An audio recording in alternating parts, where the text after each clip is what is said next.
সরকার নতুন মেডিকেল কলেজগুলো করার ব্যাপারে চিন্তাভাবনা করছে এবং আমরা সবসময় দেখি যে গভর্নমেন্টের পরিবর্তন হলেও আল্টিমেটলি এই যে নতুন মেডিকেল কলেজ খোলার যেই একটা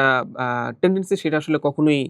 পরিবর্তন হয় না। 2006 সাল 7 সাল পর্যন্ত বাংলাদেশে মেডিকেল কলেজ সংখ্যা ছিল 14টি। 2009 সালে সেটা সংখ্যা আরও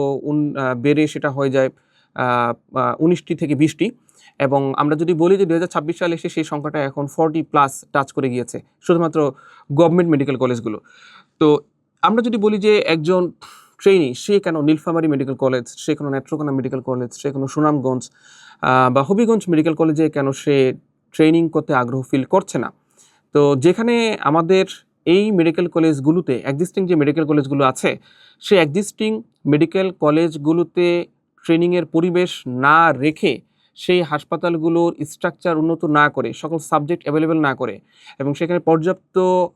ট্রেইনার কে অ্যাভেলেবেল না রেখে যদি আমরা নতুন মেডিকেল কলেজ গড়ার দিকেই শুধুমাত্র পদক্ষেপ নেই, সরকার যদি পদক্ষেপ নেয় তাহলে আসলে কখনোই আমরা যেভাবে চাচ্ছি যে আসলে পেরিফেরিতে মেডিকেল কলেজগুলোতে ট্রেইনিরা সেখানে ট্রেনিং করবেন সেটা আসলে কখনোই কিন্তু পসিবল হবে না। বরং আমাদের অনুরোধ থাকবে নতুন মেডিকেল কলেজ করার পরিবর্তে এক্সিস্টিং যে মেডিকেল কলেজগুলো আছে সেই মেডিকেল কলেজগুলোর স্ট্রাকচার আরও বেশি ডেভেলপ করার জন্য আমাদের পক্ষ থেকে প্রস্তাবনা থাকবে।